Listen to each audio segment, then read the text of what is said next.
প্রশ্ন করেছেন দেবানন্দ পণ্ডিত দাস, বীরভূম থেকে।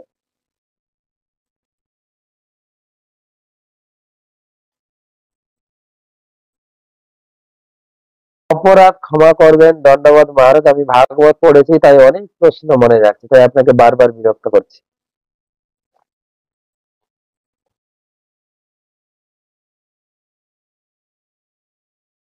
আপনার নিকট একটি বিনীত প্রশ্ন আছে, দয়া করে যদি সমাধান করে দেন তাহলে মনে হয় সংশয় দূর হবে। ভাগবতমে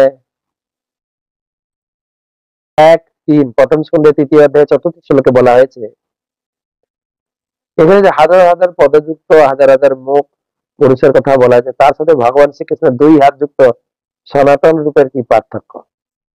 এই দুটো রূপই কি সনাতন, নাকি পুরুষ অবতার জগৎ সৃষ্টির জন্য তিনি বিস্তার করেন? আমার প্রশ্নটা ক্লিয়ার না, তবে এইটুকু মনে রাখবেন, আমরা গীতা থেকে দেখেছি যখন গীতায় বিশ্বরূপ ভগবান দর্শন করিয়েছিলেন। ভাগবতমে যেটা আপনি বলছেন সেখানেও বর্ণনা আছে ভগবান, বা এই এই যে শ্লোক, এটা 4 নম্বর শ্লোক, আপনি 28 নম্বর শ্লোকে যাবেন, সমাধান হয়ে যাবে। সমস্ত কিছুর উৎস হচ্ছেন কৃষ্ণ, এতে চাংস কলা পুংস কৃষ্ণস্তু ভগবান স্বয়ং। এবার কৃষ্ণ থেকে বিভিন্ন অবতার, পুরুষ অবতার যেরকম নারায়ণ বিগ্রহ, তার বিশ্বরূপ, এসব প্রকাশিত হচ্ছে, মূল সোর্স হচ্ছেন কৃষ্ণ।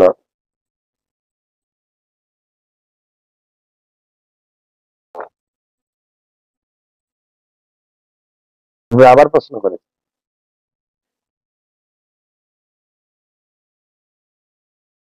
এখন আমি ভাগবত পড়ছি, একই ব্যক্তি দেবানন্দ পণ্ডিত দাস, অনেক প্রশ্ন মনে যাচ্ছে, তাই আপনাকে বারবার বিরক্ত করছি। আমার এই প্রশ্নগুলি সমাধান করার মতো কেউ নেই, তাই আপনাকে বিরক্ত করছি। মহারাজ, আমি যতটুকু আচার্যের কাছে শুনেছি তা হলো, কারণ হচ্ছে বিষ্ণু যখন মহাতত্ত্ব থেকে দৃষ্টিপাত করেন তখন প্রকৃতি সক্রিয় হলো, তারপর তার রোম ছিদ্র থেকে একটি ইউনিভার্স বেরিয়ে এলো।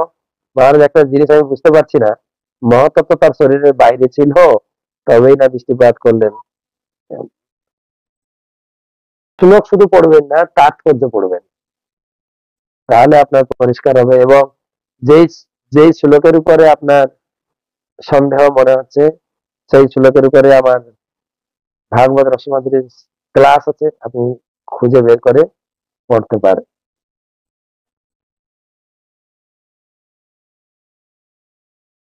গোকুলানন্দ গোবিন্দ দাস।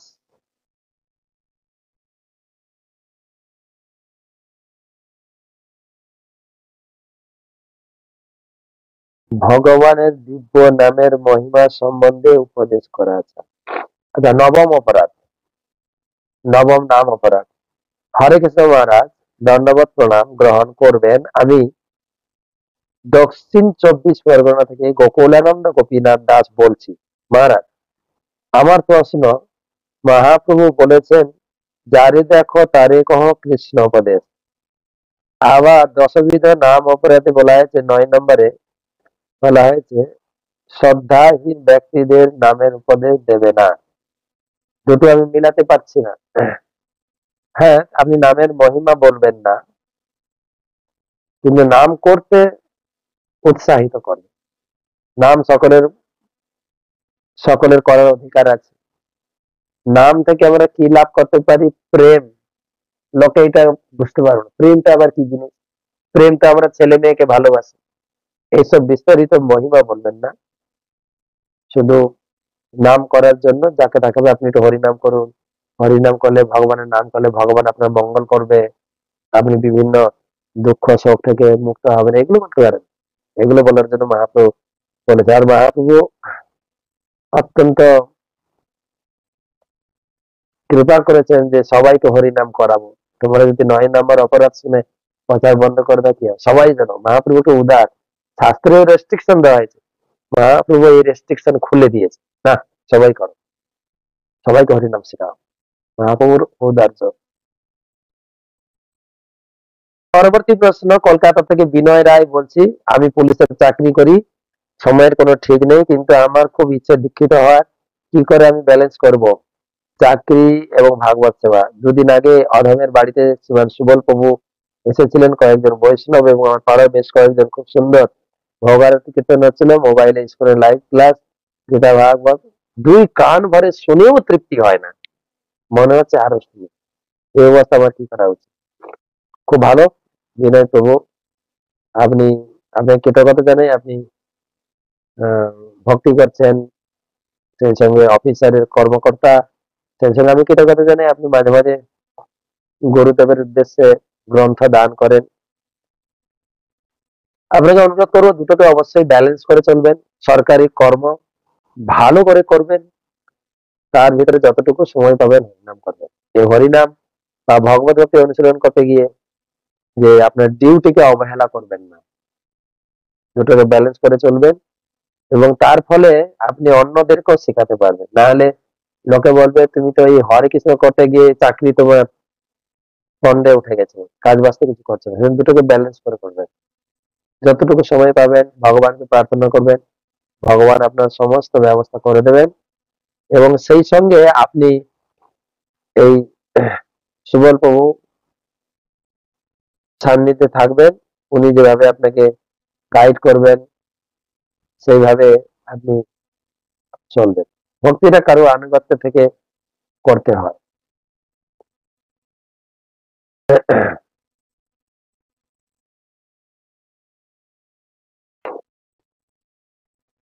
পরবর্তী প্রশ্ন,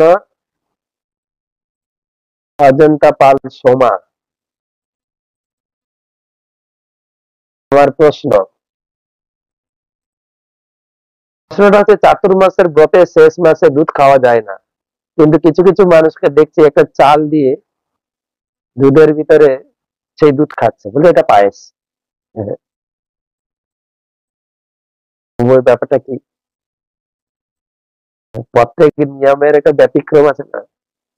হ্যাঁ, তবে এটা করা ঠিক নয়, এটা হচ্ছে প্রতারণা, এটা চিটিং, ভগবানকে একটা প্রতারণা করা। যেটা নিয়ে বিতর্ক সেটা এড়িয়ে গেলে ভালো। যদি পায়েস, দুধ দিয়ে পায়েস আর দুধ দিয়ে দই বানান সেটা খাওয়া যায়, কিন্তু এমনি দুটো ভাত ফেলে দিয়ে মনে করবেন যে আমি পায়েস খাচ্ছি, ওটা হয় না। 1 মাস, ওই মাসে দুধ খেতে নিষেধ করা আছে, দুধ খেলে আপনার শারীরিক ক্ষতি হবে। এমন মনে করেন না দুধ না খেয়ে থাকতে পারবো না, না, এড়িয়ে যাবেন, দুধ খাবেন না। তবে কখনো কখনো প্রশ্ন আছে দুধ দিয়ে যে ভগবানকে স্নান করানো, সেখানে খুব অল্প পরিমাণে, আর আপনি সেখানে দুধ দই ঘি মিশ্রিত করে একটু চরণামৃত খাচ্ছেন, তার সঙ্গে এটাকে অ্যাড করবেন।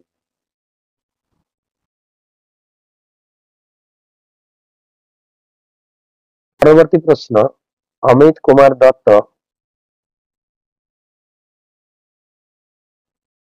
প্রশ্ন করেছেন, বৃন্দাবনের কৃষ্ণ আর দ্বারকার কৃষ্ণ কি এক? এক আবার এক নয়, কৃষ্ণ একই স্বরূপ। তিনি দ্বারকাতে রয়েছেন ঐশ্বর্য রূপে, বৃন্দাবনে রয়েছেন তিনি মাধুর্য। তাই দ্বারকার কৃষ্ণ হচ্ছে পূর্ণ, বৃন্দাবনের কৃষ্ণ হচ্ছে পূর্ণতম। তাই কৃষ্ণ একই, রসের দিকে ভিন্নতা। বৃন্দাবনে কেবল মাধুর্য, আর দ্বারকাতে ঐশ্বর্য। ত্রিপুরা থেকে সঞ্জয় দাস প্রশ্ন, আমরা যারা শূদ্র আমাদের কি বেদ পড়ার অধিকার আছে? আমরা যেহেতু বেদ পড়তে পারি না, শূদ্ররা বেদ পড়তে পারে না, ব্যাসদেব তাদের জন্য রামায়ণ মহাভারত লিখেছেন। তবে নারদ মুনি একটা সমাধান দিয়েছেন, বেদ আমরা পড়তে পারবো না, বেদের সার ভাগবতম পড়ুন, যা বেদের একদম, যেরকম ফলের রস বলে না, বেদের রস হচ্ছে ভাগবতম। পিবত ভাগবতম রসমালাই, রস একদম, ভাগবত পড়বে।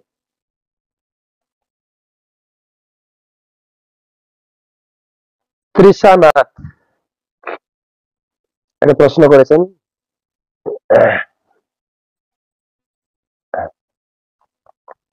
হরে কৃষ্ণ মহারাজ প্রণাম।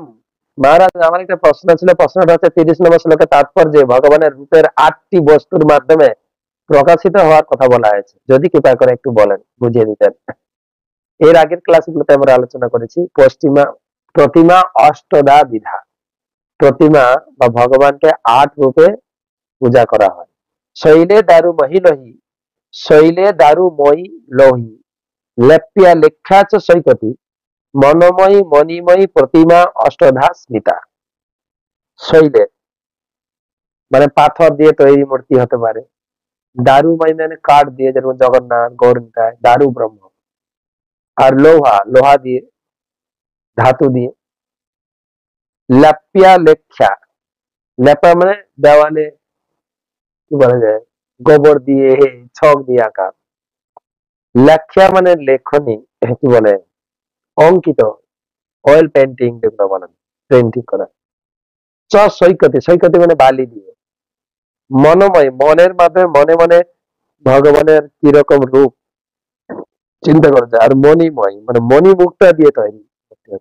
৮ রকম পাথর, কাষ্ঠ, ধাতু, লেপন, অঙ্কিত, বালু, মনের চিত্রে, আর মণির দ্বারা তৈরি। এই ৮ প্রকার বিগ্রহ বানানো যায়।